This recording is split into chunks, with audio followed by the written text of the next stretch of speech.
Highlight వార్త ఏదైనా ఉందంటే గిదే. మేడిగడ్డకు బీఆర్ఎస్, పాలమూరుకు కాంగ్రెస్. పిల్లర్ల కుంగుబాటు పగుళ్ల పరిశీలన కోసం పార్టీ వర్కింగ్ ప్రెసిడెంట్ కేటీఆర్ ఆధ్వర్యంలో మాజీ మంత్రులు, ఎమ్మెల్యేలు, కీలక నేతల టూర్. తెలంగాణ భవన్ నుంచి సుమారు 200 మందితో ఇంజనీరింగ్ నిపుణులతో పవర్ పాయింట్ ప్రజెంటేషన్ అనంతరం ప్రెస్ మీట్ నిర్వహించే ఛాన్స్. అన్నారం బ్యారేజీ సైతం సందర్శన. నేడు మేడిగడ్డ బ్యారేజీని సందర్శించేందుకు బీఆర్ఎస్ టీం రెడీ అయింది. పిల్లర్ల కుంగుబాటు పగులను పరిశీలించనుంది. పార్టీ వర్కింగ్ ప్రెసిడెంట్ కేటీఆర్ ఆధ్వర్యంలో మాజీ మంత్రులు, ఎమ్మెల్యేలు, లీడర్లు ఈ టూర్ను ప్లాన్ చేస్తున్నారు. ఇక అన్నారం బ్యారేజీని సైతం పరిశీలించనున్నారు. ఈ పర్యటనలో సుమారు 200 మంది పార్టీ నేతలు పాల్గొననున్నారు. ఇందుకు ప్రత్యేక వాహనాలను సైతం రెడీ చేసిండ్రు. బ్యారేజీ పరిశీలన అనంతరం పవర్ పాయింట్ ప్రజెంటేషన్ ఇవ్వనున్నారు. ప్రెస్ మీట్ సైతం నిర్వహించి ఇక కాంగ్రెస్ పై తీవ్ర స్థాయిలో విమర్శలు చేసే అవకాశం ఉంది. ఇందుకు గాని ఇప్పటికే ప్లాన్ చేసినట్లు టాక్. అవు కేటీఆర్ సార్ కాక ఏమైండు? పెద్ద కాక కనబడట్లేడు. గీ మేడిగడ్డ, కాళేశ్వరం ఇవన్నీ పెద్ద కాక ఐడియాలే కదా. కాకను గదిలో బంద్ చేసినవాట నిజమేనా? ఇక చాలు నువ్వు చేసిన రాజకీయాలు, ఇక చాలు నువ్వు చేసిన పనులు, కానీ నేను చూసుకుంటా, నువ్వు రెస్ట్ తీసుకొని చెప్పినవాట నిజమేనా?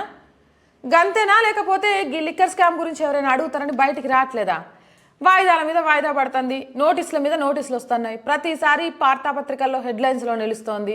ఇక ఇజ్జత్ మొత్తం గంగలో పోతోందని కాక ఫీల్ అవుతాడా? లేకపోతే నిజమే హరీష్ సార్ వస్తాడా లేదా? అంటే పార్టీ వర్కింగ్ ప్రెసిడెంట్ కేటీఆర్, మాజీ మంత్రులు, ఎమ్మెల్యేలు, కీలక నేతలు అన్నారు, కానీ మరి హరీష్ సార్ స్పెసిఫిక్ పేరు లేదు. వేయొద్దని చెప్పినవా ఏంది వార్తాపత్రికల వాళ్ళకి? ఇగో అయ్యని ఇంటికే పరిమితం చేసిన హరీష్ రావుని మరిపించే ప్రయత్నం చేస్తున్నా, నన్ను తప్ప ఇంకెవరిని కూడా హైలైట్ చేయకండి అని బీఆర్ఎస్ పార్టీ నుంచి. ఏమోలే గిట్ల గుసగుసలు అనుకుంటారు. హావు కుంగిపోయిన దాని గురించి ఇప్పుడు పోయి ఏం చేస్తావు? మేమేం తప్పు చేయలే, మేము మొత్తం అంతా కరెక్ట్ చేసినాం, ఖర్చు పెట్టిందంతా మస్తు చేసినాం, ఇందులో అవినీతి జరిగిందంతా బూచి, అసలు అవినీతే జరగలేదు, మెగాను మేమే కాపాడుకుంటూ వచ్చినాం. ఇక అవినీతి ఎవరైనా అయిందంటే ఊరుకునేది లేదని పవర్ పాయింట్ ప్రజెంటేషన్ ఇచ్చి ఏం చెప్తావు గడగనబడతంటే? ఆసక్తిగా ఉంది కదా. చేతులు గాళ్ళంక ఆకులు పట్టుకుంటారని ఒక సామెత తిన్నారా? ఇప్పుడు బీఆర్ఎస్ వాళ్ళు గట్నే చేస్తారు. ప్రభుత్వం అధికారం చేతిలో ఉన్నంతసేపు వీళ్ళకు కన్ను మిన్ను గానకపాయే, పోయేసరికి ఆకుల కోసం వెతుక్కుంటూ ప్రాజెక్టుల చుట్టూ బస్సులు వేసుకొని తిరిగే పరిస్థితి వచ్చాయని నవ్వుకుంటారు జనం. పాలమూరుకు కాంగ్రెస్ ఎత్తిపోతల పథకం సందర్శన. ఉమ్మడి మహబూబ్ నగర్, రంగారెడ్డి జిల్లాల ఎమ్మెల్యేలు, నాయకుల టూర్. సిడబ్ల్యూసీ ప్రత్యేక ఆహ్వానితులు వంశీచందర్ రెడ్డి ఆధ్వర్యంలో గత ప్రభుత్వ నిర్లక్ష్యాన్ని వివరించే ప్లాన్. కృష్ణా జలాల విషయంలో కేసీఆర్ పై ప్రశ్నల వర్షం. ఏపీకి సహకరించారని బ్లేమ్ చేసే శాన్సు సారు. మేడిగడ్డ విషయంలో వీళ్ళు ఏదైనా చేస్తే కౌంటర్ ఇవ్వడానికే పాలమూరు పోతారు కదా. మీరేమో పాలమూరని, వాళ్ళేమో మేడిగడ్డని.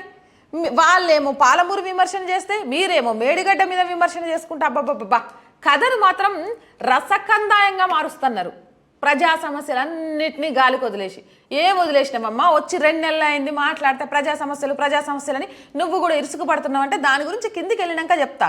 మరి వీళ్ళు కూడా పోతారట ఎత్తిపోతల పథకం విషయంలో, కృష్ణా జలాల విషయంలో కేసీఆర్ని ప్రశ్నించడానికి. ఈయన మేడిగడ్డకు పోయి పవర్ పాయింట్ ప్రజెంటేషన్ ఇచ్చి ప్రెస్ మీట్ పెట్టి రేవంత్ సార్ని, కాంగ్రెస్ ప్రభుత్వాన్ని ఒక రేంజ్లో ఏమంటారు విమర్శించేందుకు సిద్ధమవుతాడు కదా కేటీఆర్ సారు. అందుకే గిర వంశీచందర్ రెడ్డి సారు ఆధ్వర్యంలో పోయట కేసీఆర్ పై ప్రశ్నల వర్షం కురిపిస్తాడట. మాకు ఆకే కనబడట్లేడు. కేసీఆర్ సార్ జర బయటికి రారాదు, జనం నీకేమైందో అని గాబరా పడిపోతాండ్రు. అసలుకే మొన్న జారి పడుతుంది, గట్లేమన్నా అయిందా? గట్ల కాకుండా ఉండొచ్చులే. ఇక నువ్వు ఫామ్ హౌస్లోనే ఉన్నావు అని అంటే ఒకటి కొడుకన్నా కట్టడి చేసి ఉండాలా, లేదా రెండోది వెళ్ళిపోతున్న నాయకులు పార్టీ కోసం ఏం చేయాలా అని ఏమంటారు ఎవరికి అర్థం కానీ ఒక ఆలోచనలన్నా చేస్తుండాలా అని చెప్తారు. మరి ఏం చేస్తున్నావో ఏం కథో ఎవరికి అర్థం కాకపాయే.